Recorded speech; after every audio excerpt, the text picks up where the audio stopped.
Seri Pelangi di Langit Singosari. Bunga di Kaki Gunung Kawi. Audiobook, novel silat. Cerita, Esa Mintarja. Bab 37. Sekali lagi Mahendra menarik nafas dalam-dalam. Ternyata Mahisa Agni itu benar-benar sudah tidak mau lagi diajaknya untuk membicarakan masalah adiknya dan aku Tunggul Ametung. Karena itu maka ia tidak mau bertanya lagi, sebab dengan demikian akan dapat menyinggung perasaan anak muda perasa itu. Bahkan Mahendra itu pun kemudian berdiri dan melangkah maju mendekati Mahisa Agni. Diamat-amatinya sungai yang mengalir dalam gelap malam itu. Mahendra itu terkejut ketika tanpa disangka-sangkanya Mahisa Agni menepuk punggungnya sambil berkata, "Heh, bagaimana? Bukankah tempat ini akan menjadi tempat yang sangat baik untuk membangun bendungan?" Dengan serta-merta, di luar sadarnya Mahendra menjawab, "Ya, baik. Tempat ini baik sekali untuk membuat bendungan." Mahisa Agni tertawa masam. Ia sadar bahwa jawaban Mahendra itu demikian saja meluncur dari bibirnya. Tetapi Mahisa Agni tidak mendesaknya lagi. Ketika kemudian mereka terdiam sesaat, terdengar suara gemercik air itu menjadi semakin keras. Di bawah mereka, sayup-sayup terdengar gemerujuk air jeram. Bahkan apabila angin mengalir semakin keras, maka suara jeram-jeram itu pun terbawa pula ke telinga Mahisa Agni, Mahendra, dan ketiga kawan-kawannya, semakin keras pula. Namun dalam pada itu, ternyata di dalam dada Mahisa Agni terdengar suara yang jauh lebih riuh lagi dari suara arus sungai itu dan bahkan lebih gemuruh dari suara gerojokan jeram-jeram di sebelah. Untuk menindas kegelisahannya tiba-tiba Mahisa Agni berkata, "Heh, Mahendra, dari mana kau tahu bahwa aku berada di tempat ini?" Mahendra mengerutkan keningnya. Dengan segan ia menjawab pendek, "Dari Ken Arok." "Aku bertemu dengan Ken Arok tidak di sini." "Kau menelusur sungai ini," sahut Mahendra. "Aku pun berbuat demikian menurut petunjuk Ken Arok." Mahisa Agni mengangguk-anggukan kepalanya. Tetapi suara di dalam dadanya masih saja berdesingan. Sehingga kembali ia mencoba melepaskan tekanan perasaan itu. "Kenapa kau berjalan sendiri?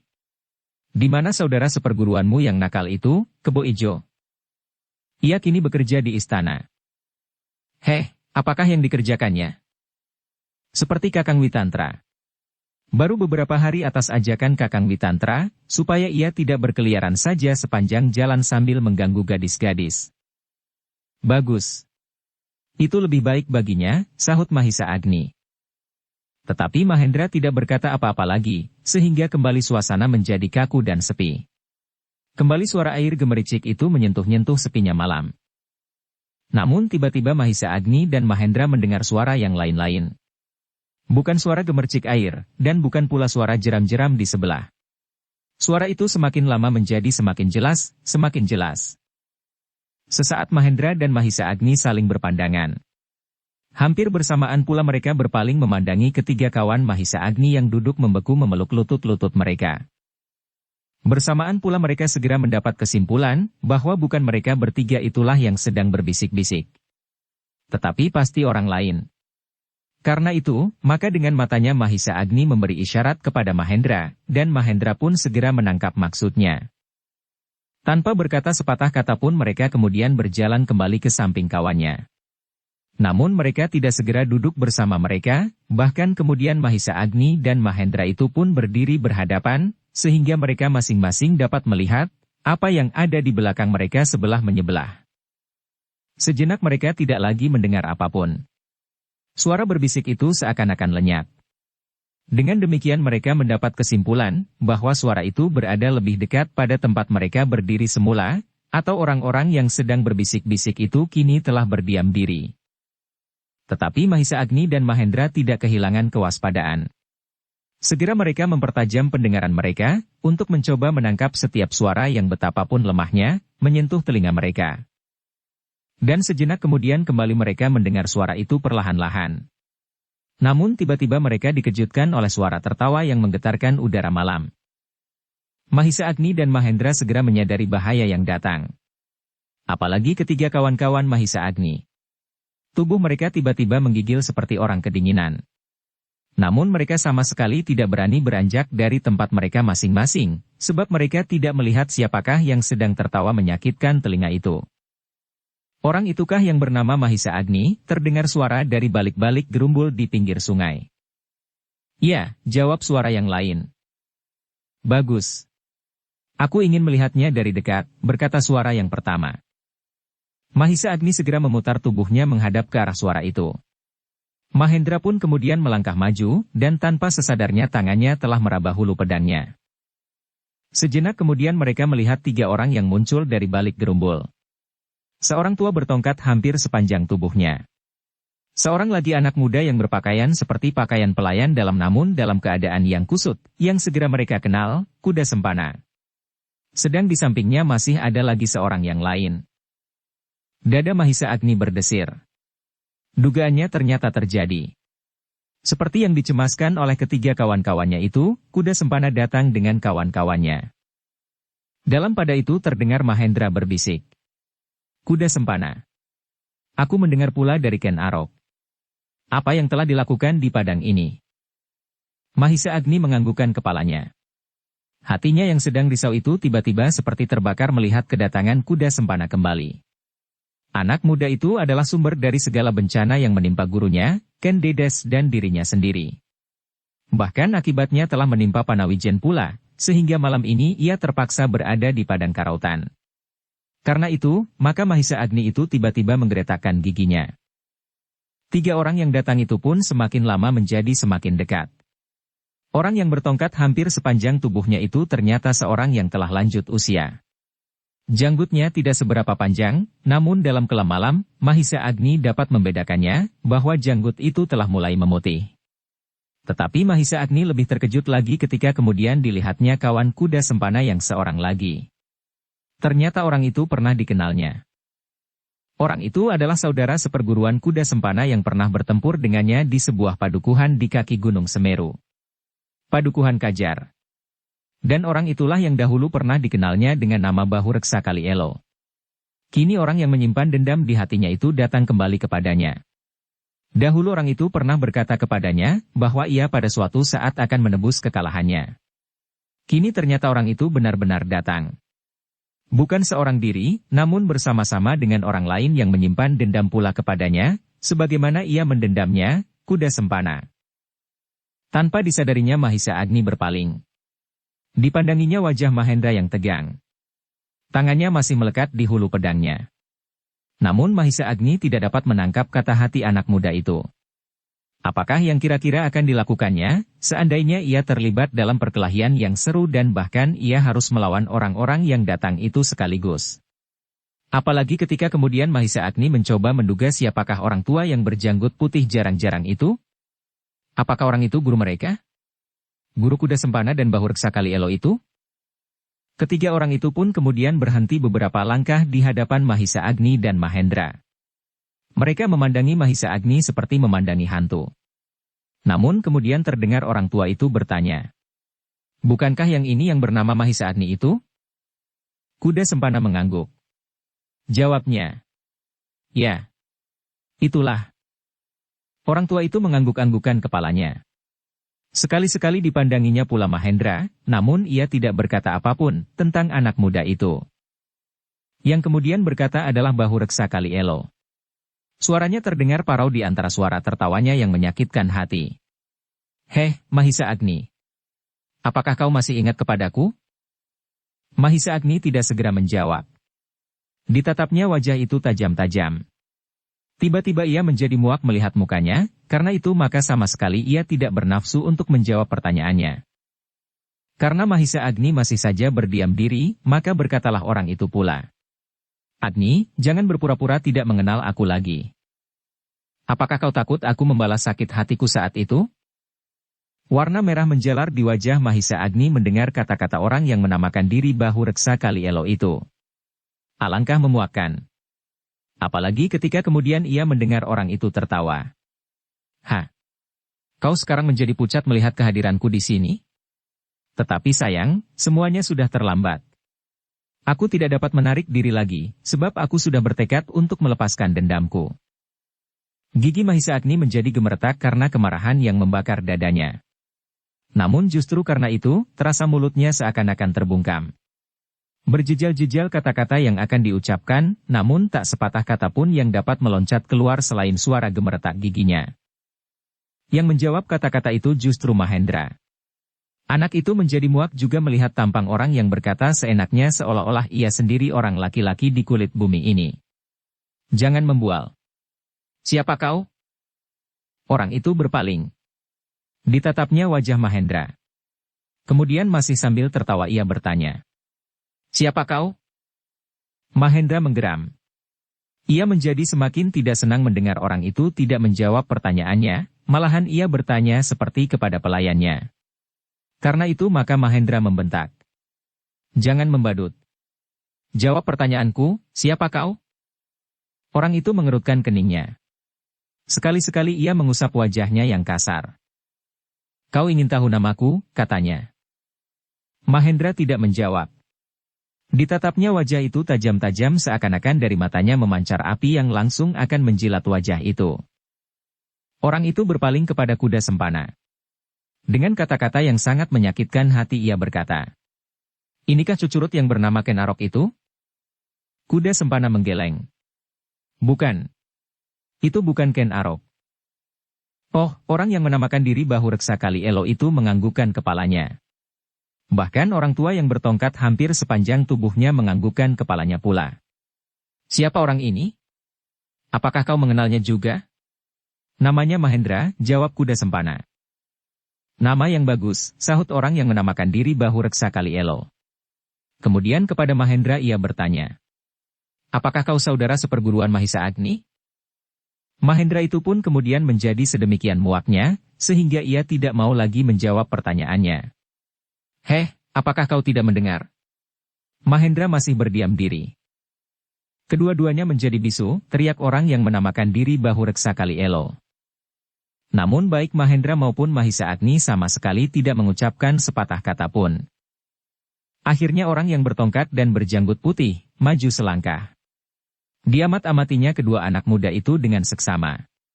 Kemudian katanya. Agaknya kalian telah saling mengenal. Kalian berdua dengan kedua anak ini. Tetapi baiklah aku memperkenalkan diriku, dan barangkali ada di antara kalian berdua yang belum mengenal salah seorang anak ini. Yang pertama adalah kuda sempana, agaknya kalian sudah mengenal. Sedang yang lain yang lebih tua ini bernama Cundaka. Tetapi ia lebih senang disebut Ki Bahu Reksa Kali Elo, orang tua itu berhenti sesaat. Sedang Mahisa Agni dan Mahendra masih berdiri dengan tegangnya. Tanpa mereka sangka-sangka orang tua itu menunjuk kepada ketiga kawan Mahisa Agni yang benar-benar telah membeku. Kuda sempana, itukah ketiga kawanmu yang kau katakan? Ya, sahut kuda sempana. Orang tua itu tertawa. Suaranya yang benar-benar menyakitkan telinga dan hati. Pantas. Orang-orang yang demikian itulah yang malahan akan mati lebih dahulu. Orang-orang yang sangat memuakkan.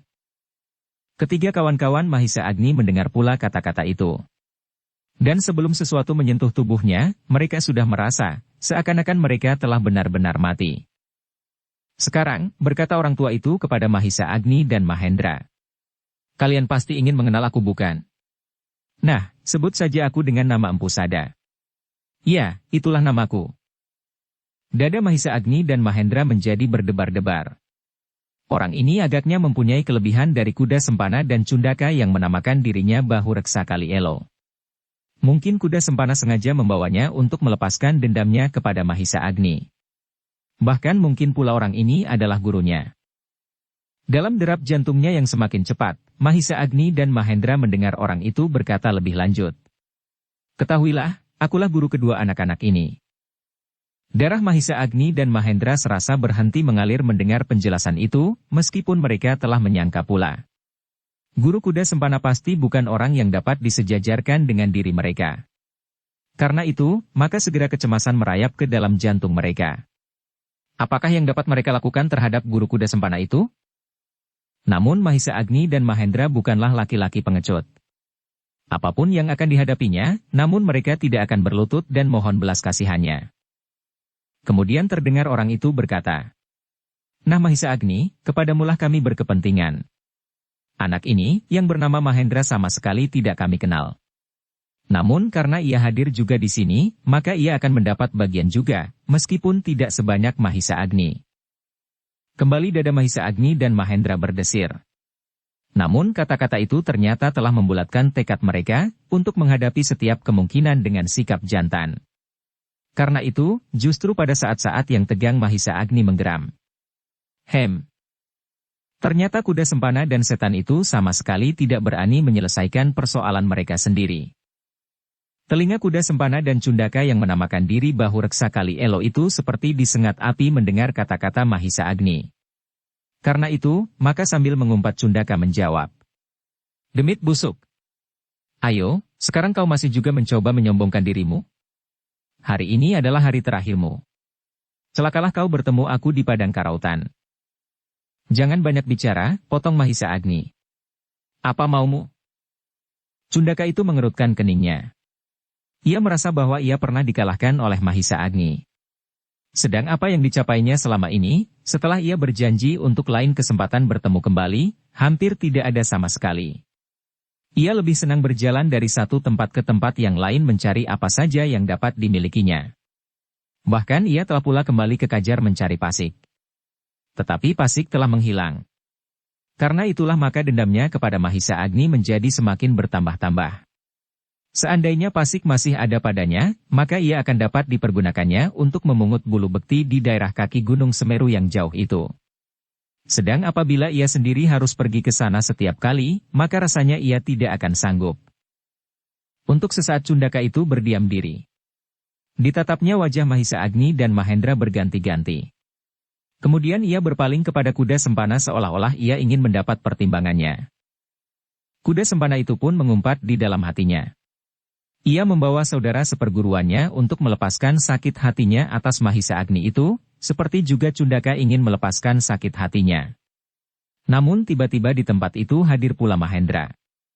Karena itu maka ia pun menjadi ragu-ragu. Namun di antara mereka, hadir pula guru mereka. Empu Sada. Apakah gurunya itu akan membiarkan mereka dalam kebimbangan? Ternyata Empu Sada itu pun tersinggung pula mendengar kata-kata Mahisa Agni.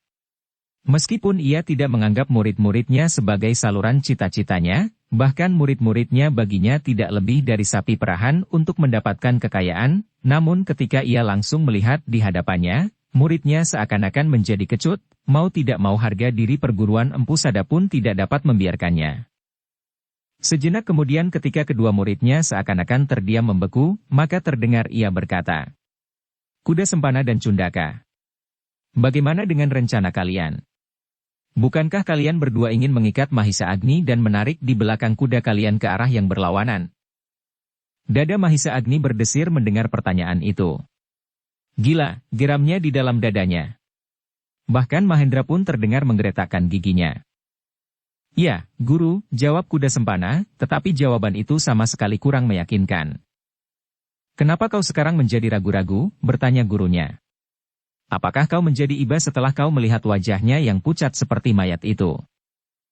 Tidak, sahut Cundaka lantang. Aku akan melakukan rencanaku.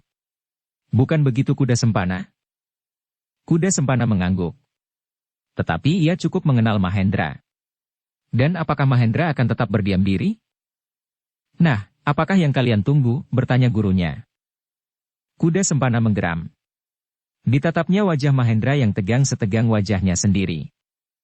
Tiba-tiba terdengar Mahendra itu berkata, Kuda sempana, dendammu itulah yang kelak pasti akan menghancurkan dirimu sendiri. Agaknya kau tidak mau melihat kenyataan. Tutup mulutmu Mahendra.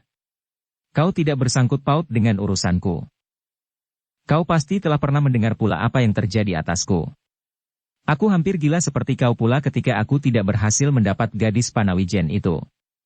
Tetapi kemudian aku menyadari keadaan. Aku melihat kenyataan. Karena itu aku tidak menjadi gila seperti kau. Persetan dengan bicaramu.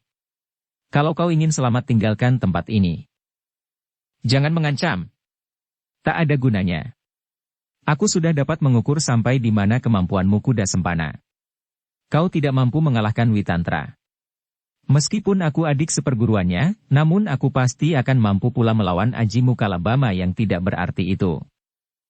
Wajah kuda Sempana menjadi merah pada mendengar tantangan Mahendra itu. Namun bukan saja Mahendra tetapi juga Cundaka merasa tersinggung karena anggapan yang menyakitkan hati atas Kalabama, ilmu yang dibanggakan.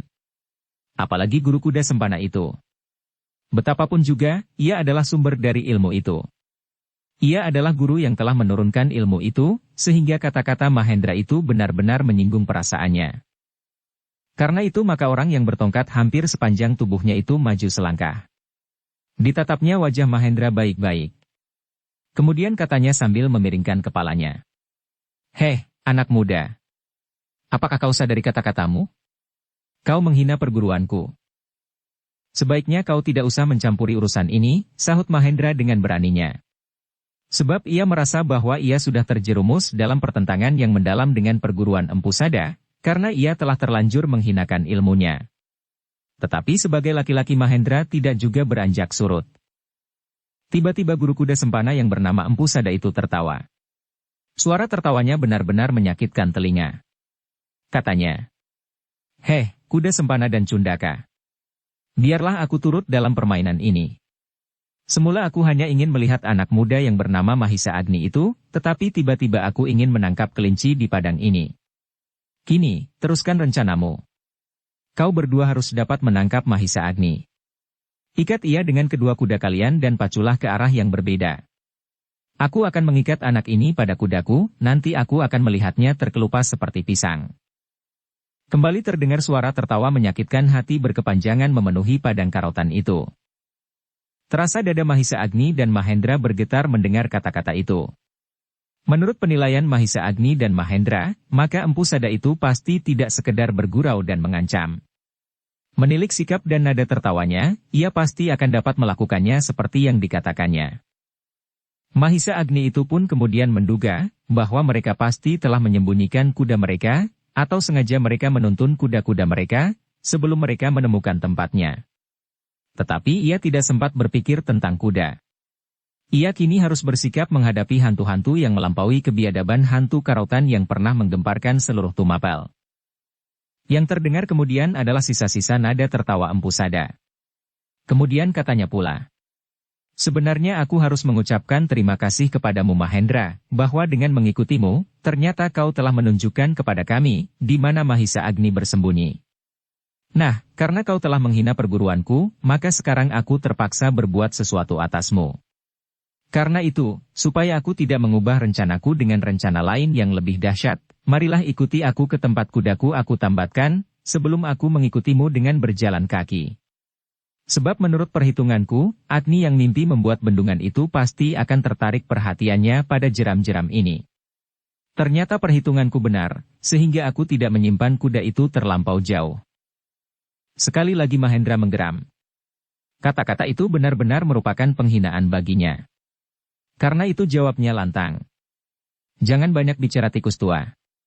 Kalau kau mau membunuh Mahendra, bunuhlah dengan cara yang kau sukai. Tetapi jangan mencoba menakut-nakuti aku dengan segala macam kata-kata yang bagiku tak akan berarti." Empu Sada mengerutkan keningnya.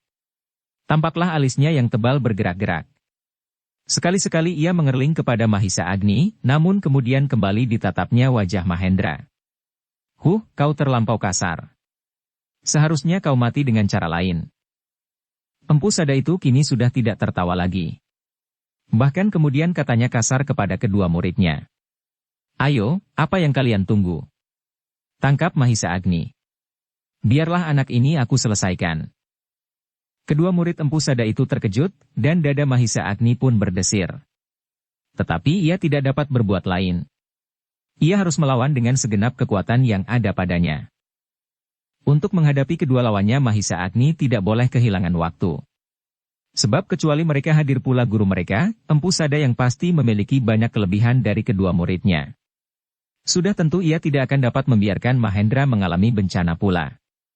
Karena itu, maka tidak ada pertimbangan lain, daripada segera membinasakan lawan-lawannya. Demikianlah maka diam-diam Mahisa Agni memusatkan segenap kekuatan lahir dan batinnya. Tanpa bersikap disusunnya getaran-getaran di dalam dadanya. Dialirkannya segenap kekuatannya ke dalam telapak tangannya. Sementara itu ia mendengar Cundaka tertawa. Meskipun tidak setajam suara gurunya, namun suara itu pun benar-benar telah menyakitkan hati Mahisa Agni. Kuda Sempana, berkata orang yang menamakan diri Bahu Reksa Kali Elo itu.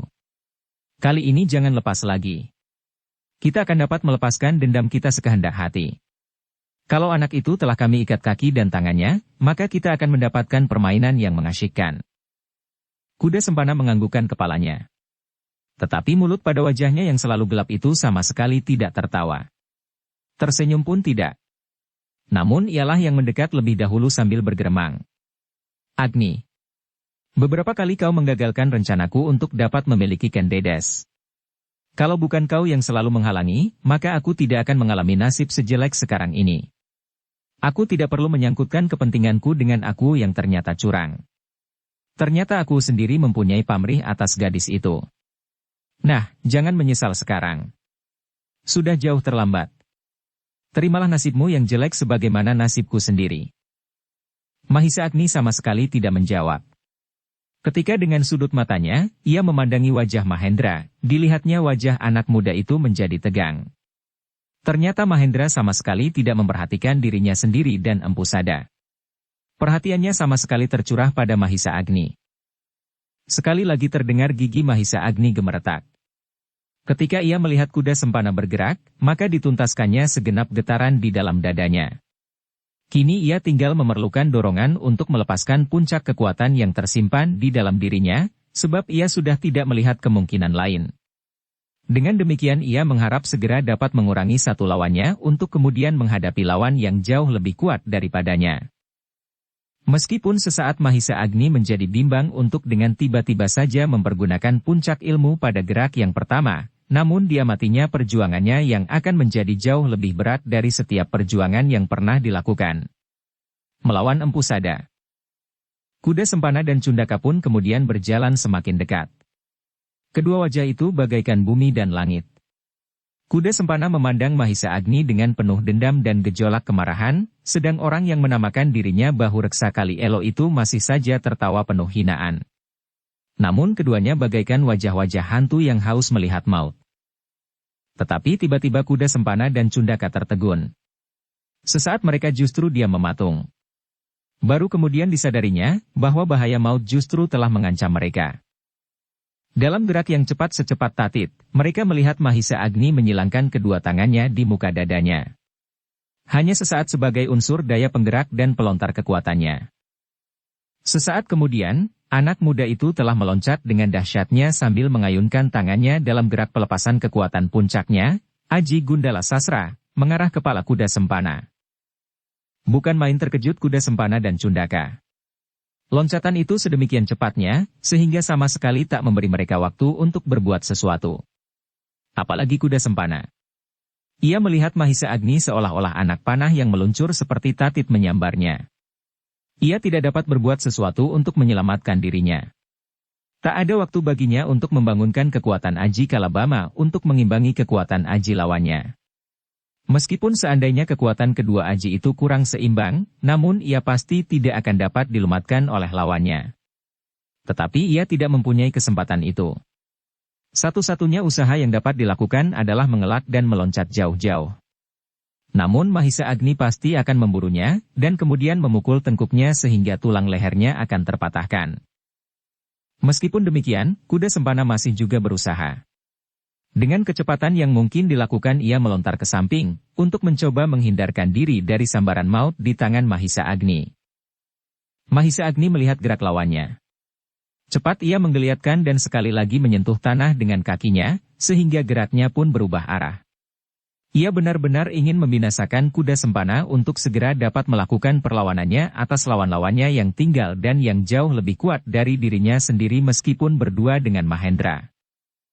Kuda Sempana terkejut melihat perubahan sikap Mahisa Agni.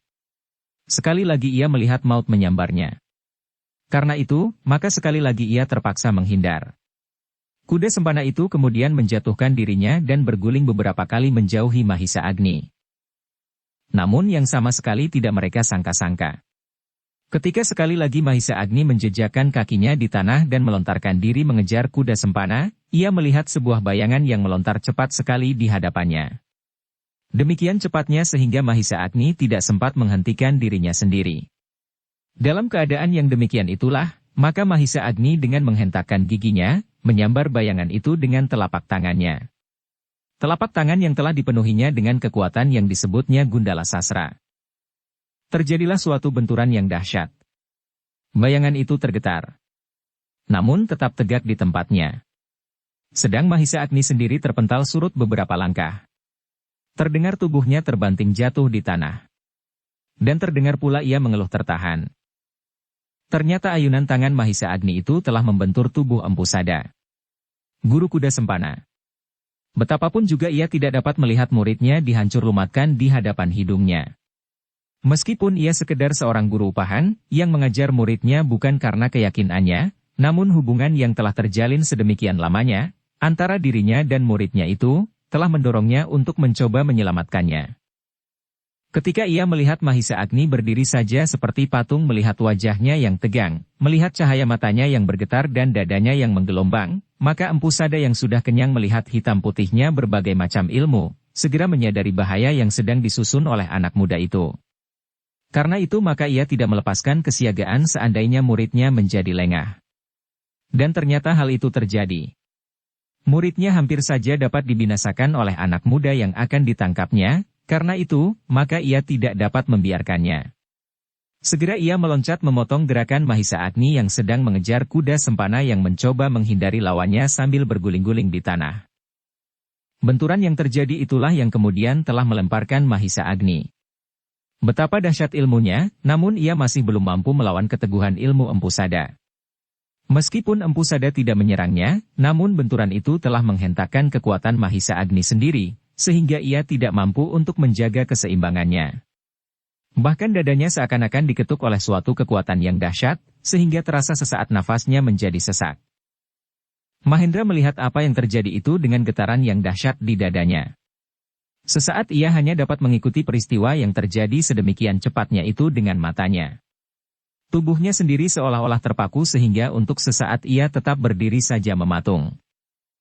Baru kemudian setelah ia melihat Mahisa Agni berguling di tanah disadarinya apa yang terjadi.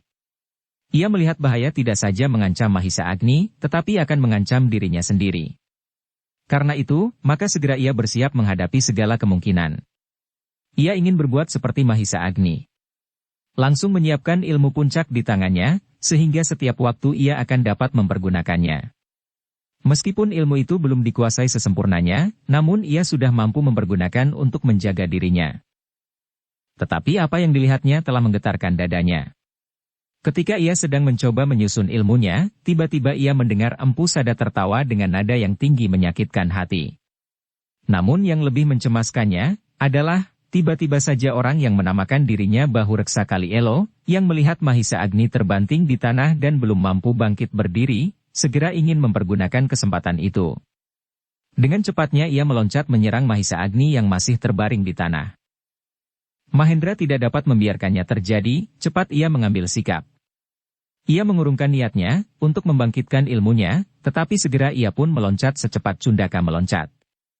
Langsung dengan kakinya ia melontarkan serangan ke arah lambung Bahu Reksa Kali Elo. Cundaka terkejut melihat kesiagaan Mahendra. Karena itu, segera ia menggeliat, dan mencoba menghindari serangan itu. Dengan sebuah hentakan di tanah, Cundaka berhasil melontarkan ke samping menghindari serangan Mahendra yang meluncur secepat kilat di sampingnya. Demikian kaki Mahendra berjejak di atas tanah, cepat-cepat ia memutar tubuhnya siap untuk menghadapi setiap kemungkinan.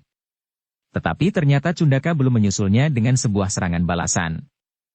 Meskipun Mahendra melihat sikap orang yang menamakan dirinya Bahu Reksa Kali Elo itu sebagai suatu sikap yang berbahaya, namun ia masih berada di tempatnya. Ternyata gurunya, Empu Sadalah yang telah mencegahnya. Kini yang terdengar adalah suara tertawanya yang melengking menyakitkan telinga. Di antara suara tertawanya terdengar ia berkata, anak-anak muda yang perkasa. Meskipun kalian tidak berasal dari satu perguruan, namun kalian ternyata memiliki kemampuan yang cukup untuk saling bekerja bersama-sama. Mahendra tidak menjawab. Ia menarik nafas ketika ia melihat Mahisa Agni telah berdiri. Sekali-sekali dikibaskannya tangannya dan diaturnya pernafasannya. Agaknya Mahisa Agni telah berhasil mengurangi perasaan sakitnya dan perlahan-lahan kekuatan yang ada di dalam tubuhnya telah mampu untuk bangkit kembali. Empu Sada itu masih tertawa, meskipun semakin lama semakin perlahan-lahan. Kemudian katanya pula, "Anak-anak muda, aku telah mengenal berbagai macam ilmu dari berbagai macam perguruan. Meskipun aku tidak bergaul dengan orang-orang sakti itu, namun sedikit-sedikit aku dapat mengenal nama mereka. Ternyata kalian adalah murid dari orang-orang sakti yang disegani. Namun nasib kalian agaknya memang kurang baik. Kalian telah melakukan pekerjaan yang berbahaya di tempat yang berbahaya. Karena itu untuk menghilangkan setiap usaha pembalasan dendam, maka kalian harus binasa. Kalau kalian masih hidup, maka kalian akan menyampaikan peristiwa ini kepada guru-guru kalian sehingga mereka pasti tidak akan tinggal diam. Nah, mudah-mudahan guru-guru kalian tidak bermimpi buruk di rumah malam ini." Kemudian kepada ketiga anak-anak muda kawan Mahisa Agni yang seakan-akan membeku orang tua bertongkat hampir sepanjang tubuhnya itu berkata, "Sayang, kalian pun harus mati untuk melenyapkan saksi-saksi yang akan mungkin menyebar luaskan berita tentang peristiwa ini. Tetapi jangan takut, kalian akan mati dengan cara yang baik. Kalian akan ditusuk langsung di arah jantung, sehingga kalian tidak akan mengalami derita. Kematian yang demikian itulah yang dicari oleh hampir setiap orang. Mati tanpa menderita. Tetapi tidak demikian dengan Mahisa Agni dan Mahendra. Mereka akan mati dengan cara yang lain sebab mereka telah berani melawan Empu Sada dan murid-muridnya." Suasana segera meningkat semakin tegang. Kini Mahisa Agni telah hampir menguasai segenap kekuatannya kembali. Dengan gigi gemeretak ia berdiri tegak di atas kedua kakinya yang renggang. Beberapa langkah daripadanya, Mahendra pun telah siap untuk menghadapi segenap kemungkinan. "Nah, kuda Sempana dan Cundaka. Jangan kau dekati Mahisa Agni dalam kewajaran. Siapkan Aji Kalabama. Hantamkan kepadanya bersama-sama apabila seorang-seorang daripada kalian belum dapat memadainya. Ia akan jatuh sekali lagi. Tetapi ia cukup tahan untuk tidak mati. Nah, kemudian kalian akan dapat menangkapnya dan menariknya di belakang kuda-kuda kalian selagi ia masih hidup. Sedang yang satu ini serahkan kepadaku. Bukankah kalian tidak berurusan dengan anak muda yang bersama Mahendra ini?" Tak seorang pun yang menyahut kata-kata itu. Tetapi mereka kemudian segera memusatkan kekuatan lahir dan batin. Tanpa berjanji, keempat anak muda itu telah membangunkan kekuatan puncaknya. Kuda Sempana dan Cundaka telah menyusun Aji Kalabama, Mahendra dengan Aji Bajrapati seperti yang dimiliki oleh Witantra dan Mahisa Agni telah memperbaharui kekuatannya dalam ilmunya, Aji Gundala Sasra. Dalam ketegangan yang memuncak itu kembali terdengar suara tertawa Empu Sada sambil berkata, "Lucu. Aku melihat kelucuan di sini. Kalian, keempat anak-anak muda, sedang membangkitkan ilmu kepercayaan masing-masing. Sebentar lagi kekuatan-kekuatan itu telah siap berbenturan. Namun apakah gunanya kau melawan Mahisa Agni? Dan apa pula gunanya kau mempersiapkan permainan yang buruk itu? Mahendra?" Melihat sikapnya, aku menyangka bahwa kau sedang mempersiapkan kekuatan yang dinamai oleh penyusunnya, Aji Bajrapati. Kau sudah melihat Gundala Sasra tak berarti apa-apa bagiku. Karena itu, lebih baik kalian menyerah. Kalian akan segera diikat dan ditarik di belakang kuda. Bukankah semakin cepat semakin baik? "Tutup mulutmu," bentak Mahendra tanpa mengenal takut, justru setelah ia menyadari bahwa ia tidak akan dapat menghindar lagi dari bahaya maut. "Ayo, jangan banyak bicara. Kalau aku tak mampu membunuhmu, biarlah aku mati di padang karautan." Orang tua itu menarik nafas. Pandangan matanya kini menjadi semakin buas, seperti burung elang yang melihat anak ayam di pelataran. Desahnya. "Kau memang berani. Tetapi kau sedang membuat dirimu sendiri sengsara. Kau hanya mampu berbicara," potong Mahendra. "Tetapi kau tidak mampu berbuat apa-apa." Orang tua itu agaknya menjadi marah sekali.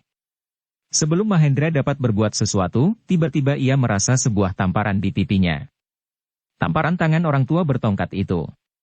Gerak itu sedemikian cepatnya sehingga Mahendra seakan-akan tidak lebih dari sebuah patung. Terasa pipi Mahendra disengat oleh perasaan pedih. Ia terhuyung-huyung beberapa langkah ke samping. Dengan sekuat tenaga ia mencoba menguasai keseimbangannya. Anak gila, terdengar suara Empu Sada berat parau. Nah, kau lihat apa yang dapat aku lakukan. Meskipun kau tengah membangun aji yang kau bangga-banggakan namun kau tidak berdaya melawan sebuah pukulan yang sangat sederhana. Apa katamu sekarang? Mahendra menggeram. Namun ia masih menjawab. Persetan. Kau mulai dengan curang sebelum aku bersiap. Dada Empu Sada benar-benar terbakar oleh jawaban itu. Karena itu maka katanya. Aku memang tidak mempunyai banyak waktu. Dalam pada itu, Mahisa Agni yang telah bersiap dengan aji Gundala Sasra itu pun tidak dapat tinggal diam. Sekali lagi ia mengerling ke arah kuda sempana yang sedang dengan asyiknya melihat gurunya yang sedang marah itu. Mahisa Agni masih tetap dalam pendiriannya, bahwa ia harus segera dapat mengurangi jumlah lawan-lawannya. Tetapi anak muda itu mengumpat di dalam hatinya ketika ia mendengar Empu Sada memperingatkan muridnya. Kuda sempana jangan tidur. Sekali lagi kau akan diserang oleh Gundala Sasra. Jangan kau lawan seorang diri. Lawanlah bersama-sama. Kalian akan mendapatkan Mahisa Agni itu seperti seonggok sampah.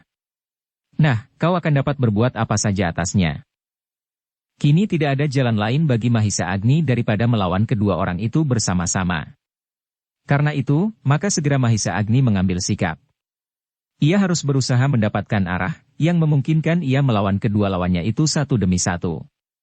Karena itu, maka ia harus menjadi semakin berhati-hati.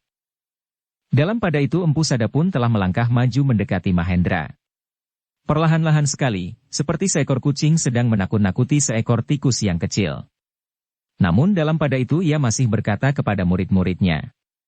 Hati-hatilah. Meskipun musuhmu itu hanya seorang, tetapi ia cerdik seperti demit. Mahisa Agni menggeram. Kedua lawannya selalu mendapat peringatan dari gurunya. Namun ia tidak dapat mengeluh saja di dalam hatinya. Ia harus menghadapi bahaya itu, dan ia harus melawan sekuat tenaga yang ada di dalam dirinya. Ia sama sekali tidak akan dapat minta bantuan kepada ketiga kawan-kawannya, yang sama sekali tidak memiliki kemampuan untuk berbuat sesuatu. Dan Mahisa Agni pun sama sekali tidak menyesali mereka. Sebab apapun yang mereka lakukan sama sekali akan tak berarti.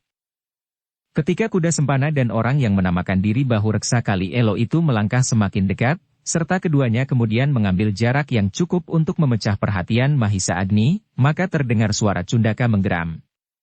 Mampus kau kerbau gila. Sebut nama ayah bundamu. Tataplah langit untuk yang terakhir kalinya sebelum kau memeluk bumi. Supaya kau tidak menyesal di dalam alam lain kelak. Mahisa Agni tidak menjawab. Ia benar-benar telah bersiap menghadapi sepasang kekuatan Aji Kalabama. Tetapi ketika kedua lawannya itu melangkah semakin dekat, terjadilah sesuatu yang sama sekali di luar perhitungan mereka. Tiba-tiba meluncurlah sebuah batu dari arah ketiga kawan-kawan Mahisa Agni yang duduk membeku. Demikian kerasnya dan langsung mengenai dada Cundaka sehingga terdengar orang itu mengaduh pendek. Gila, ia mengumpat keras-keras. Heh, kelinci betina. Apakah kau akan ikut campur dalam persoalan ini sehingga kau akan ikut aku ikat di belakang kudaku? Ketiga kawan-kawan Mahisa Agni benar-benar telah membeku sehingga mereka sama sekali tidak dapat menjawab. Bahkan tubuh mereka menjadi semakin gemetar dan tulang-tulang mereka seperti dilolosi. Kalau sekali lagi kalian berbuat gila, maka kalianlah yang akan mengalami nasib yang paling mengerikan. Tak ada jawaban sama sekali. Ketiganya masih saja duduk seperti patung batu. Diam kaku. Empu Sada pun melihat sesuatu terbang dari arah ketiga anak-anak muda itu. Ia mengetahui pula bahwa salah seorang muridnya telah terkena lemparan batu. Namun ia tidak melihat salah seorang dari ketiga anak-anak muda yang ketakutan itu bergerak. Karena itu, timbullah kecurigaannya, sehingga ia berkata, Heh, Cundaka, apakah kau dapat dikenainya? Ya, guru, batu sebesar telur merpati. Tepat mengenai dadaku. Alangkah sakitnya. Batu sebesar telur merpati dapat membuat kau kesakitan selagi kau matek Aji Kalabama. Ya, guru. Setan, geram Empu Sada. Kemudian kepada ketiga anak muda itu ia berteriak. Heh, apabila ada di antara kalian seorang yang sakti, yang mampu melempar tanpa menggerakkan tangan, bahkan mampu menyakiti muridku, kenapa kalian atau salah satu dari kalian berpura-pura takut? Sungguh tidak jujur. Ayo, kalau salah satu dari kalian ternyata mampu berbuat demikian, sebutlah namamu dan tampillah ke dalam arena. Ketiga anak-anak muda kawan Mahisa Agni itu mendengar kata-kata Empu Sada. Namun mereka sama sekali tidak mengerti maksudnya, sehingga justru dada mereka seolah-olah telah tersobek-sobek oleh pedang di lambung kuda sempana, atau berlubang ditusuk tongkat orang tua itu. Tetapi Empu Sada masih saja berkata kepada mereka, "Ayo, jangan curang. Jangan menyerang sambil bersembunyi dalam selubung ketakutan. Kalau salah seorang dari kalian tidak ada yang mengaku, maka kalian bertigalah yang akan aku binasakan dengan cara yang tidak pernah dapat kalian bayangkan. Sebab aku akan dapat memotong setiap anggota badanmu perlahan-lahan, dari yang paling tidak berbahaya dan yang terakhir adalah lehermu. Ayo cepat katakan." Tubuh-tubuh itu kini benar-benar telah menjadi lemas. Demikian takutnya, sehingga dengan tangan gemetar mereka menutupi wajah-wajah mereka sendiri. Bahkan Jinan sudah menangis seperti kanak-kanak yang ditinggalkan ibunya seorang diri di gelapnya malam. Berkata Empu Sada lantang. "Kau pura-pura menangis? Mungkin kaulah yang telah melakukan keajaiban itu. Melempar sedemikian kerasnya tanpa menggerakkan tanganmu. Kini kau pura-pura menangis melolong-lolong. Apakah kau akan menyerang muridku dengan aji yang dapat kau lontarkan lewat lolonganmu?" Masih saja berkata kepada mereka, "Ayo, jangan curang. Jangan menyerang sambil bersembunyi dalam selubung ketakutan. Kalau salah seorang dari kalian tidak ada yang mengaku, maka kalian bertigalah yang akan aku binasakan dengan cara yang tidak pernah dapat kalian bayangkan. Sebab aku akan dapat memotong setiap anggota badanmu perlahan-lahan, dari yang paling tidak berbahaya dan yang terakhir adalah..." Jinan menjadi semakin ketakutan. Karena itu maka tangisnya menjadi semakin pedih. Ia ingin mengatakan bahwa ia tidak berbuat apa-apa, tetapi suaranya tersekat di kerongkongannya karena ketakutan yang mencengkam dadanya. Empu Sada yang marah bukan buatan itu tidak sabar lagi. Selangkah ia mendekati ketiga anak-anak muda itu. Namun kini, bukan Cundaka yang akan terkena lemparan batu, tetapi batu itu mengarah kepada dirinya. Namun ia adalah seorang yang cukup sakti, sehingga ketika butiran batu itu menyambarnya, ia masih mampu memukulnya dengan tongkatnya. Namun ketika tongkatnya membentur batu kecil itu, Empu Sada terkejut dan mengumpat. Demit buruk. Siapa kau?" Ternyata sentuhan batu kecil itu benar-benar tidak diduganya. Tenaga dorongnya telah mampu menggetarkan tongkatnya. Karena itu, maka dengan demikian segera Empu Sada mengetahui bahwa kekuatan orang yang melemparkan batu itu benar-benar kekuatan yang tidak dapat dianggap ringan. Kini ia telah dapat meyakini bahwa sebenarnya memang bukan salah seorang anak-anak Panawijen itulah yang melemparkan batu itu.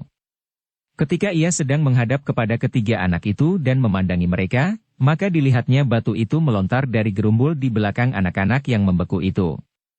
Dengan demikian maka segera Empu Sada mengetahuinya, bahwa seorang telah bersembunyi di balik gerumbul itu.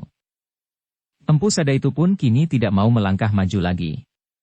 Seseorang yang melampaui kekuatan kebanyakan orang sedang menunggunya. Mungkin suatu ketika orang yang bersembunyi itu tidak melemparnya dengan batu, tetapi suatu kali dapat terjadi orang itu melempar dengan sebilah pisau, atau dengan jarum-jarum baja yang runcing sebangsa pasir yang kecil. Yang dapat dilakukan oleh orang tua itu kemudian adalah berteriak-teriak lantang. Pengecut yang bersembunyi di balik gerumbul. Ayo keluarlah. Jangan menyerang sambil bersembunyi. Namun suaranya itu lepas saja tanpa ada yang menyahut. Gemanya menggelentang memukul tebing-tebing perbukitan dan menelusuri dinding sungai, mengatasi desir air terjun di bawah jeram-jeram. Sesaat Empu Sada itu terdiam. Dipandanginya gerumbul itu dengan tajamnya, seakan-akan sorot matanya ingin menembus rimbunnya daun-daun perdu di dalam alam yang semakin gelap. Tetapi ia tidak melihat sesuatu. Empu Sada sama sekali tidak dapat menangkap tanda-tanda yang menunjukkan kepadanya, siapa dan berapa orang yang bersembunyi di belakang gerumbul itu. Namun dengan demikian, menilik cara orang itu mengatur pernafasannya, cara orang itu sampai ke sana dan bersembunyi di sana tanpa diketahuinya, maka pasti orang itu bukan orang kebanyakan. Agak di belakang Empu Sada sebelah menyebelah, berdiri keempat anak-anak muda dengan tegangnya. Mahisa Agni, Mahendra, Kuda Sempana dan Cundaka. Mereka terpaku di tempatnya seperti sebatang tonggak yang kokoh. Namun perhatian mereka pun sama sekali terampas oleh peristiwa yang mendebarkan itu. Lebih-lebih kuda Sempana dan Cundaka. Mereka menyangka, bahkan hampir pasti, bahwa orang yang bersembunyi itu akan berdiri di pihak Mahisa Agni dan Mahendra. Ternyata ia telah mencoba menghalangi Cundaka dan Empu Sada sendiri. Meskipun demikian, kedua orang itu terlampau percaya kepada gurunya. Gurunya adalah seorang sakti yang pilih tanding. Seorang yang disegani oleh orang-orang sakti yang lain, sehingga tidak banyak di antara mereka yang sanggup bergaul, bersaing dan bertemu dalam ilmu dengan gurunya. Sesaat padang rumput itu terbenam dalam suasana yang sunyi. Angin malam yang lembut mengalir mengusap tubuh-tubuh yang kaku tegang, menggetarkan dedaunan dan membuat suara yang sayu. Sekali-sekali suara jeram-jeram yang dihanyutkan oleh silirnya angin terdengar gemeresik beruntun susul menyusul. Namun kemudian semakin lama menjadi seolah-olah semakin jauh. Empu Sada masih berdiri dengan tegangnya. Tongkatnya siap untuk menghadapi setiap kemungkinan, ia menyangka bahwa orang yang bersembunyi adalah seorang yang sakti. Namun tidak berani beradu dada dengannya, sehingga orang itu hanya dapat melawannya dari tempat yang tersembunyi. Kemarahan Empu Sada semakin lama menjadi semakin memuncak pula. Ia tidak sabar lagi menunggu keadaan berkembang semakin jelas. Karena itu, maka tiba-tiba ia berteriak. "Heh, kuda Sempana dan Cundaka. Jangan hiraukan kelinci yang bersembunyi di dalam semak-semak itu. Ayo, selesaikan pekerjaanmu, mengikat Mahisa Agni di belakang punggung kudamu. Biarlah orang ini berada di tempat persembunyiannya sampai kita meninggalkan tempat ini." Kuda Sempana dan orang yang menamakan dirinya Babu Reksa Kali Elo itu seolah-olah tersadar.